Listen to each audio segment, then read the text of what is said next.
الحمد للہ رب العالمین بسم اللہ الرحمن الرحیم وَأَقِيمُوا الصَّلَاةَ وَآتُوا الزَّكَاةَ، نماز قائم کرو اور زکوٰۃ ادا کرو۔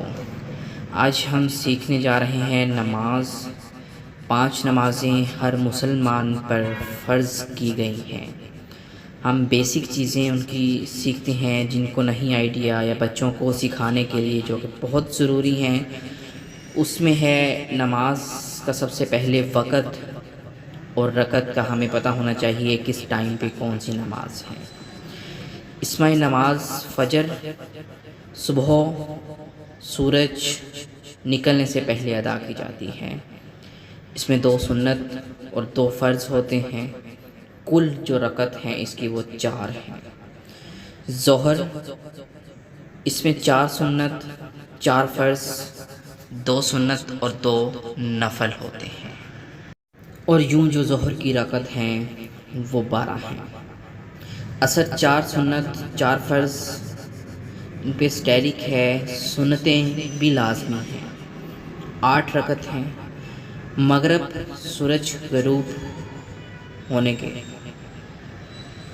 3 فرض ہیں، اس کے سنت کوئی بھی نہیں ہے، سٹارٹ میں جو سنت پڑھتے ہیں۔ بعد کی 2 سنت ہیں، 2 نوافل ہیں۔ ٹوٹل اس کی رکعت ہیں 7۔ عشاء کی ٹوٹل رکھتے ہیں 17۔ 4 سنت پہلے پڑھنے ہیں، بعد میں 4 فرض پڑھیں گے آپ مسجد میں امام کے ساتھ، 2 سنت، 2 نفل، اور واحد نماز ہے جس میں 3 وتر واجب ہیں اور 2 نفل، ٹوٹل رکعت 17 ہیں۔ جمعۃ المبارک میں ہم 4 سنت پڑھتے ہیں، 2 فرض پڑھتے ہیں، اس کے بعد جو ہے 4 سنت اور 2 سنت، 2 نفل۔ بہتر ہوگا کہ نفل نمازوں کی بجائے چھوٹی ہوئی نماز جو فرض ہیں وہ ادا کریں۔ سنت غیر موقدہ یعنی وہ نمازیں جن کا پڑھنا ضروری نہیں لیکن پڑھ لیا تو ثواب ملے گا۔ یہ آپ کے سامنے ایک چارٹ بنا ہوا ہے، اس میں ہم دیکھتے ہیں کہ جو 4 رکعت والی نماز ہیں وہ کیسے ہم نے ادا کرنی ہے۔ پہلی رکعت ہے، اس میں تکبیر تحریمہ، جب امام کہتا ہے اللہ اکبر، دونوں ہاتھ تصویر میں دیکھیں اٹھائے ہیں، کانوں کی لو تک لے کے گئے ہیں۔ اس کے بعد قیام ہے، ہاتھ دونوں باندھ لینے ہیں ناف سے تھوڑا سا اوپر۔ اس کے بعد رکوع میں جانا ہے، رکوع میں دونوں ہاتھ آپ کے گھٹنوں میں ہے، پھر رکوع کے بعد سیدھا کھڑا ہو جانا ہے، قوما میں، اسے قوما کہتے ہیں۔ پھر اس کے بعد قوما سے ہم سجدہ میں جاتے ہیں، سجدہ سے اٹھ کر بیٹھتے ہیں، اسے ہم کہتے ہیں جلسہ۔ جلسہ کے بعد پھر ایک اور سجدہ آتا ہے۔ اسی طرح دوسری رکعت میں پھر قیام، رکوع، اسی طرح ہم نے جو 4 رکعت والی نماز ہے وہ ہم نے ایسے ادا کر لینی ہے۔ ان رکعت میں کیا پڑھنا ہے، قیام میں، رکوع میں، قوما میں، سجدہ میں، جلسہ میں اور پھر سجدہ میں کیا کیا پڑھنا ہے وہ ہم آپ کو آگے بتائیں گے۔ 4 رکعت والی نماز جیسے پہلی رکعت دوسری رکعت بتائی، اسی طرح 2 رکعت کے بعد آپ نے قاعدہ میں بیٹھنا ہے۔ قاعدہ میں 2 رکعت کے درمیان جو سٹے ہوتا ہے اس میں پڑھ کر پھر آپ نے اٹھ جانا ہے، تکبیر تحریمہ نہیں کہنی، تیسری میں صرف ہاتھ باندھنے ہیں قیام میں آپ نے۔ یہ 3 رکعت والی نماز جو نماز وتر ہے، وتر میں تھوڑا سا چینج ہے۔ 2 رکعت کے بعد ہم جیسے قاعدہ میں بیٹھتے ہیں، اتحیات پڑھتے ہیں، تیسری رکعت کے لیے ہم کھڑے ہو جائیں گے، قیام کریں گے۔ نیچے دوسری لائن میں شیپ میں پہلے دیکھ سکتے ہیں، قیام کے بعد جیسے ہی ہم الحمد شریف وغیرہ ختم کریں گے آیت سورہ پڑھ کے، اس کے بعد دعائے قنوت، اللہ اکبر کہہ کے اس کے بعد دعائے قنوت شروع ہو جائے گی، پھر اس کے بعد قیام آئے گا، اللہ اکبر کہہ کے رکوع میں چلے جائیں گے ہم۔ یہ صرف جو وتر کی 3 رکعت ہے نا، ان وتر کی 3 رکعتوں میں یہ ہے کہ جو دعائے قنوت جو ہے وہ پڑھی جائے گی۔ نماز میں جو سب سے اہم چیزیں ہیں جن کا پڑھنا بہت ضروری ہے وہ ہم آج ڈسکس کر رہے ہیں۔ نماز میں فرائض کا ادا کرنا بہت ضروری ہے، یہ ہم چھوڑ نہیں سکتے، چھوڑیں گے تو نماز ہماری نہیں ہے۔ جیسا کہ فرض، اگر نماز میں کوئی فرض چھوٹ جائے تو اس نماز کو دوبارہ پڑھنا ضروری ہوگا۔ واجب جن کا پڑھنا ضروری ہے، واجب الاعمال کا ادا کرنا ضروری ہے، تاہم فرض کے درجے میں نہیں ہے، فرض نہیں ہوں گی، جو درجہ فرض کا ہے جتنا ثواب اس کا ہے اتنا نہیں ہوگا، لیکن یہ ضروری ہے۔ اگر یہ چھوٹ جائے تو سجدہ سہو کرنا ہوگا ہمیں۔ سجدہ سہو ہوتا ہے وہ ہم بتائیں گے آپ کو، یعنی نماز کے آخر میں 2 سجدے کرنے ہوں گے، سلام پھیر کے پھر 2 سجدے کرنے ہیں، یا اللہ جو ہم سے غلطی ہو گئی ہے۔ اگر سجدہ سہو جو ہم نہیں کرتے تو اس نماز کو دوبارہ پڑھنا ہوگا۔ سنت جسے پڑھنا بہتر ہے، فرض نہیں ہے نہ ہی واجب ہے۔ نماز میں سنت کی ادائیگی سے نماز بھی اچھی ہو جاتی ہے، بہتر ہے، میرے نبی نے ادا کی ہے اور اسے ادا کرنا بہتر ہے۔ اگر کوئی سنت آپ کی نماز میں چھوٹ گئی تو آپ کی نماز پوری ہو جائے گی، کیونکہ یہ فرض نہیں، واجب نہیں، لیکن اسے پڑھنے سے نماز میں مزہ ضرور آتا ہے۔ کوشش کیا کریں جو سنت ہوتی ہے 4 فرض سے پہلے جو ہم پڑھتے ہیں وہ بھی ادا کیا کریں، نہ کہ ایسا ہو کہ ہم ایٹ اے ٹائم جائیں اور جو فرض ہیں وہ امام صاحب کے پیچھے پڑھیں اور سنتیں چھوڑ دیں۔ آپ سنتیں بھی ادا کریں، آپ کو بہت مزہ آئے گا۔ وہ واجبات جن کے نماز میں ادا کرنا بہت ضروری ہیں، ان میں ہے تکبیر تحریمہ، اللہ اکبر کہنا، اللہ اکبر کے بعد سورہ فاتحہ پڑھنا۔ سورہ فاتحہ کے بعد کوئی صورت کم از کم 3 آیات کا ملانا۔ اگر فرض نماز ہے تو شروع کی 2 رکعت میں، اور وطر اور سنت اور نفل ہے تو ہر رکعت میں سورہ فاتحہ کے ساتھ کوئی سورہ یا آیات ملانا ضروری ہے۔ فرض کی پہلی 2 رکعت میں پھر بیٹھ جاتے ہیں، پھر اس میں ضروری نہیں۔ وطر ہے تو تینوں میں، جیسے کہ تیسری میں کہا ہے کہ آپ نے قل هو اللہ کے بعد دعائیں کر دو۔ اگر نفل ہے تو وہ تو ہے ہی 2، ان دونوں میں پڑھنا ضروری ہے۔ قرات ختم ہوتے ہی بلا تاخیر رکوع میں چلے جانا ہے، کھڑا نہیں رہنا ہے۔ قوما کرنا یعنی رکوع کے بعد سیدھے کھڑے ہونا، سمع اللہ لمن حمیدہ۔ ایک سجدہ کے بعد دوسرے سجدے میں زیادہ تاخیر کرنا، یعنی دونوں سجدوں کے درمیان بیٹھ جانا، یہ بھی نہیں ہے۔ رکوع، قوما، سجدہ اور جلسہ کے درمیان ایک سبحان اللہ پڑھ سکے اتنی دیر تک رکنا ہے، آپ نے زیادہ دیر تک نہیں رکنا۔ سجدہ کی حالت میں دونوں پیروں کی 3 انگلیوں کا زمین سے ٹچ ہونا، اس طرح کہ انگلی اور انگوٹھے کا رخ قبلہ سمت ہو۔ ہم بہت سی غلطیاں کرتے ہیں سجدہ کرتے ہوئے، لیکن 3 انگلیاں جو ہیں زمین سے ٹچ ہونا بہت ضروری ہے۔ جلسہ کرنا یعنی دونوں سجدوں کے درمیان بیٹھنا، یہ بھی بہت امپورٹنٹ ہے۔ سجدہ کا دوبارہ میں ذکر کروں کہ جب سجدہ کرتے ہیں، جب دونوں آپ کی ٹانگیں پیچھے ہوتی ہیں، ان کی 3 انگلیوں کا زمین کی طرف رخ ہونا بہت ضروری ہے، ٹچ ہونا۔ اس کے بعد نماز کی نیت کرنا، قبلہ طرف منہ کرنا، سیدھے کھڑے ہونا، 4 انگلیوں کا فاصلہ پاؤں کے درمیان ہونا چاہیے آپ کا، اور نیت کرنا دل میں کہ فلاں وقت کی نماز فرض ہے، سنت ہے، وہ پڑھنے جا رہے ہیں۔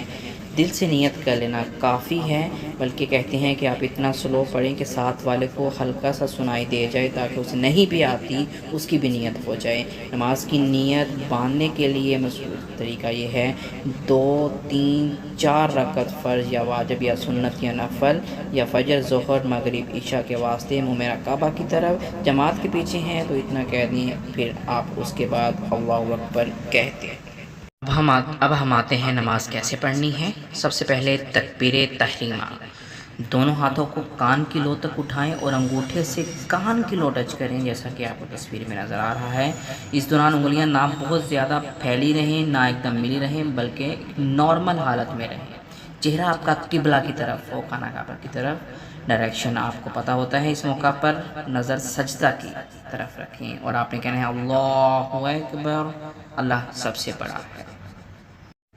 اللہ اکبر کہنے کے بعد دونوں ہاتھ آپ نے باندھ لینے ہیں، قیام کہتے ہیں اسے۔ تکبیر تحریمہ کے بعد پہلے الٹا ہاتھ، بایاں ہاتھ ناف کے اوپر رکھیں، اس کے اوپر سیدھے ہاتھ کے دونوں انگوٹھے اور چھوٹی انگلی، انگوٹھا اور سب سے چھوٹی انگلی، درمیان والی جو انگلیاں ہیں وہ آپ کی کلائی کے اوپر ہوں گی، اور چھوٹی انگلی دوسری سے آپ نے اس کو گریپ کر لینا ہے، جیسے کہ تصویر میں آپ کو نظر آ رہا ہے۔ نظر سجدے کی طرف رکھنی ہے۔ اب ثنا پھر سورہ فاتحہ پڑھیں۔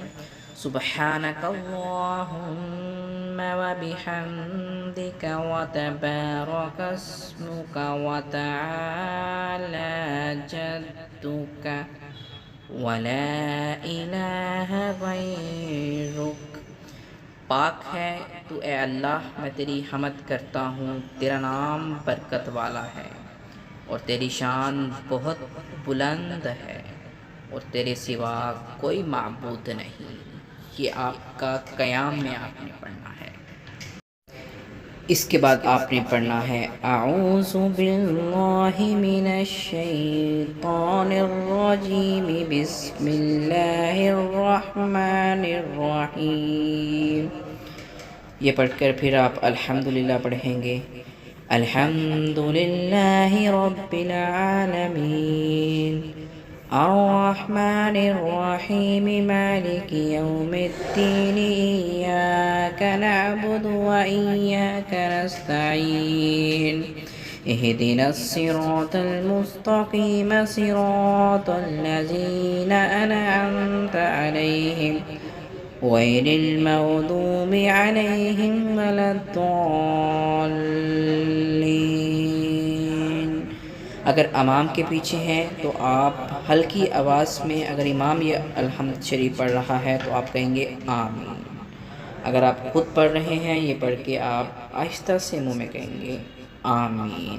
اگر امام کے پیچھے یا بعد جماعت آپ یہ پڑھ رہے ہیں تو صرف ثنا پڑھیں گے، جیسے ہم نے پہلے پڑھا سبحانک اللہم، وہ پڑھ کر الحمد شریف پھر امام جو ہے وہ قرات کرے گا۔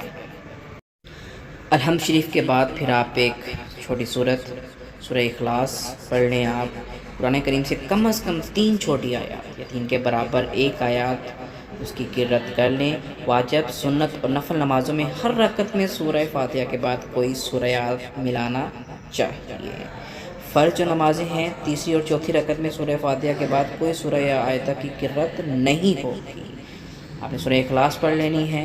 قل هو اللہ احد اللہ الصمد لم یلد ولم یولد ولم یکن له کفوا احد۔ قل اللہ کے بعد آپ نے رکوع میں چلے جانا ہے۔ قیام کے بعد رکوع کے لیے جھکنا جو ہے یہ فرض ہے۔ اس قدر کے دونوں ہاتھ کی ہتھیلیاں گھٹنوں پر رہیں، انگلیاں پھیلی رہیں اور گھٹنوں کو اس سے پکڑ لیں۔ بالکل پیٹھ جو ہے آپ کی وہ سیدھی ہو، جیسا کہ یہ آپ تصویر میں دیکھ سکتے ہیں۔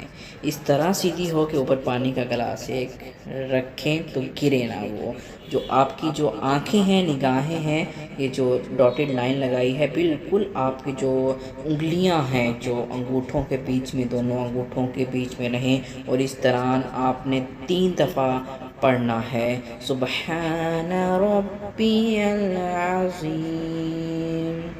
سبحان ربی العظیم سبحان ربی العظیم۔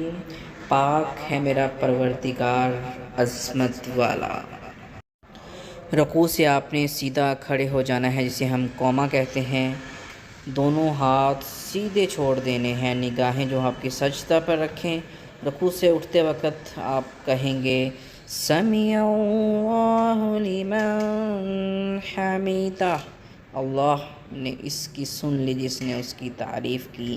جب آپ رکوع میں ہوتے ہیں تو آپ سبحان ربی العظیم کہتے ہیں، اور جیسے ہی کھڑے ہوتے ہیں تو کہتے ہیں سمیع اللہ لمن حمیدہ۔ اللہ اس کی سن لی جس نے اس کی تعریف کی۔ پھر سیدھے کھڑے ہو جائیں تو کہیں ربنا لک الحمد ربنا ولک الحمد۔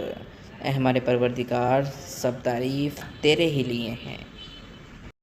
اس کے بعد آپ نے سجدہ میں جانا ہے اور اس جاتے ہوئے پڑھنا ہے اللہ اکبر کہیں گے۔ اللہ اکبر کے بعد آپ سب سے پہلے گھٹنے زمین پر رکھیں گے اپنے، پھر دونوں ہاتھ، پھر ناک اور پھر پیشانی۔ سجدہ کے دوران پیٹ رانوں سے اور دونوں بازو بغل سے نہ ملے ہوں، جیسا کہ تصویر میں آپ دیکھ سکتے ہیں۔ دونوں ہاتھ اور پیر کی انگلیاں قبلہ رخ رہنا چاہیے، جیسا کہ سٹارٹ میں کہا تھا۔ پاؤں کی انگلیاں ایک چھوٹی سی تصویر میں سرکل کیا ہے میں نے، اسے دیکھ لیں۔ ایسے پاؤں کی انگلیاں ہونی چاہیے آپ کی۔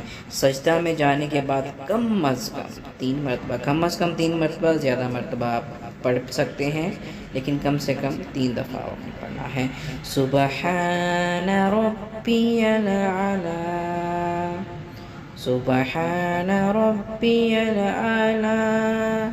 پھر سجدے سے اٹھ کے آپ نے اللہ اکبر کہتے ہوئے سجدہ سے اٹھنا ہے، پھر آپ نے ایسے بیٹھنا ہے اور پاؤں کی انگلیاں میں نے سرکل کی ہیں جیسے آپ نے بیٹھنا ہے۔ آپ نے جب سجدے سے اٹھتے کہنا ہے اللہ اکبر، پھر ایسے بیٹھ جانا ہے، اور آپ کی جو نگاہ ہے وہ آپ نے جہاں سجدہ کیا ہے وہ سجدے والی جگہ پر ہونی چاہیے۔ کل قیامت کے دن یہ مٹی بھی گواہ دے گی کہ اے خدا تیرے اس بندے نے نماز پڑھتے ہوئے یہاں پہ سجدہ کیا تھا اور تیری تعریف بیان کی تھی۔ اور دوسرے سجدے کے لیے آپ نے اللہ اکبر کہتے ہوئے سجدے میں دوسرے چلے جانا ہے، اور سیم آپ نے 3 دفعہ سبحان ربی الاعلی پڑھنا ہے۔ یہ پڑھ کے پاؤں جو آپ نے سرکل کیا ہوا ہے سیم اسی طرح آپ نے دونوں پاؤں کی انگلیاں رکھنی ہیں۔ اسے آپ کی سائنس بھی کہتی ہے کہ آپ کو کبھی اپنے جوڑوں کی درد کی بیماری نہیں ہوگی اگر آپ ایسے رکھیں گے۔ 4 رکعت والی نماز میں آپ نے 2 رکعت کے بعد پھر سجدے کر قعدہ کی حالت میں بیٹھ جانا ہے۔ دوسری رکعت کے دوسرے سجدے کے بعد پھر آپ نے اللہ کہتے ہوئے قعدہ میں بیٹھ جائیں اور پھر تشہد پڑھیں۔ التحیات للہ والصلوات والطیبات السلام علیک ایہا النبی ورحمۃ اللہ وبرکاتہ السلام علینا وعلی عباد اللہ الصالحین اشہد ان لا الہ الا اللہ واشہد ان محمدا عبدہ ورسولہ۔ یہ آپ نے پڑھنا ہے، یہ آپ نے پڑھنا ہے۔ یہ آپ پڑھ کر اگر 4 رکعت والی نماز ہے تو آپ نے اٹھ جانا ہے۔ اگر 2 رکعت والی نماز ہے تو آپ نے اس کی طرف سلام کی طرف جانا ہے، اتحیات پڑھ کے درود شریف پڑھ کے پھر سر کو سینے کی طرف جھکائیں، پھر آہستہ سے مکمل طور سے دائیں طرف پہلے سلام پھیریں گے، پھر بائیں طرف کہیں گے آپ السلام علیکم ورحمۃ اللہ، پھر بائیں طرف السلام علیکم ورحمۃ اللہ۔ دونوں جانب سلام پھیرتے وقت سلام کہنا السلام علیکم ورحمۃ اللہ واجب ہے اور علیکم ورحمۃ اللہ کہنا سنت ہے۔ اور سجدہ سہو کیا ہوتا ہے؟ نماز میں آپ سے پڑھتے ہوئے دھیان بھٹک گیا، غلطی ہو گئی تو آپ سجدہ سہو کریں۔ سجدہ سہو کیسے کرنا ہے؟ تشہد پڑھ لینے کے بعد صرف سیدھی طرف سلام پھیریں، ایک طرف سلام پھیرنا ہے اور دوسرے سجدے کریں۔ ایک طرف سلام پھیرنے کے بعد السلام علیکم ورحمۃ اللہ کہنے کے بعد پھر آپ نے 2 سجدے بیٹھے بیٹھے ہی کر لینے ہیں۔ آپ کو جیسے میں نے بتایا کہ سجدے کیسے کرنے ہیں، سجدے کر کے پھر آپ نے بیٹھ جانا ہے، بیٹھ کے آپ پھر التحیات پڑھیں، درود شریف پڑھیں، پھر آپ سلام پڑھ لیں اگر کوئی آپ سے غلطی ہوئی ہے۔ اگر نہیں ہوئی تو دوبارہ سجدہ سہو کی ضرورت نہیں ہے۔ دیکھیں نماز میں بھی میرے اللہ تبارک سبحانہ و تعالیٰ نے کتنی آپ سے سجدہ سہو کی گنجائش رکھی ہے کہ غلطی ہو جائے تو آؤ سجدہ سہو کرو۔ اب اگر ہم وتر کی بات کریں تو وتر کی ادائیگی کے لیے جیسا کہ یہ 3 تصویریں آپ کی سہولت کے لیے میں نے لگائی ہیں یہاں پہ، وتر میں کیا ہے کہ آپ نے دوسری رکعت میں تشہد اتحیات پڑھنے کے بعد تیسری رکعت کے لیے آپ نے قیام میں کھڑے ہو جانا ہے۔ سورہ فاتحہ کے بعد ایک سورہ پڑھیں، سورہ اخلاص پڑھ سکتے ہیں آپ، پڑھنے کے بعد آپ نے اللہ اکبر کہنا ہے، پھر تکبیر قنوت اس لیے کہتے ہیں کہ اس کے بعد ہم نے اپنا دعائے قنوت پڑھنی ہوتی ہے۔ دعائے قنوت پڑھ کر آپ نے دوبارہ ہاتھ باندھ لینے ہیں اور پوری دعائے قنوت پڑھ کر آپ نے دوبارہ رکوع میں شامل ہو جانا ہے، اور تیسری رکعت پوری آپ نے ایک جو نارمل آپ کی نماز ہے اس کی طرح آپ نے کمپلیٹ کر لینی ہے۔ یہ صرف دعائے قنوت صرف وتر میں پڑھی جائے گی، صرف وتر میں ہے۔ وتر کی نماز عشاء کی نماز میں وتر کی جو 3 وتر شامل ہوتے ہیں اس میں یہ دعائے قنوت پڑھی جاتی ہے۔ اور میری اسلامی بہنوں کے لیے جو نماز کا طریقہ ہے، عورتوں اور مردوں کی نماز کے طریقے میں بہت کم فرق ہے۔ تکبیر کے لیے ہم ہاتھوں کو صرف اپنے کندھوں تک اٹھائیں گی، ہاتھوں کو پردے میں چھپائے رکھیں گی۔ دیکھو اسلام میں ہی اللہ سبحانہ و تعالیٰ نے پردے کا کتنا اچھا کنسیپٹ دیا کہ نماز میں بھی جو اپنے ہاتھ ہیں وہ پردے میں چھپا کے رکھنے ہیں۔ کیا میں اپنے ہاتھوں کو چھاتی کے اوپر رکھیں گی، سیدھے ہاتھ کو الٹے ہاتھ پر بنائے پکڑے رکھیں، انگلیوں کو نہ زیادہ کہیں نہ زیادہ ڈھیلا رکھیں، ہاتھوں کو پردے میں چھپائے رکھیں گے۔ رکوع میں عورت بس اتنا جھکیں کہ ہاتھوں کو گھٹنوں پر رکھ لیں، باہوں کو جسم کے قریب رکھیں اور انگلیوں کو نہ زیادہ کہیں نہ زیادہ ڈھیلا رکھیں۔ سجدے میں عورت زمین پر ہی بیٹھ جائے گی، پاؤں پہ نہیں بیٹھے گی جیسا کہ مردوں کے لیے ہے، اور دونوں پیر دائیں طرف سے نکلے ہوئے ہوں گے۔ پھر بنا اٹھے بس آگے طرف جھکے، پیٹ جانگوں سے مل جائیں، پورے جسم کو سمیٹ لیں اور یہاں ایسے اپنی نماز ادا کریں۔ اللہ سبحانہ و تعالیٰ نے ہمارے اوپر 5 نمازیں فرض کی ہیں۔ اللہ تعالیٰ ہم سب کو 5 نماز باجماعت ادا کرنے کی توفیق عطا فرمائے، آپ کو صحت تندرستی عطا فرمائے، آمین یا رب العالمین۔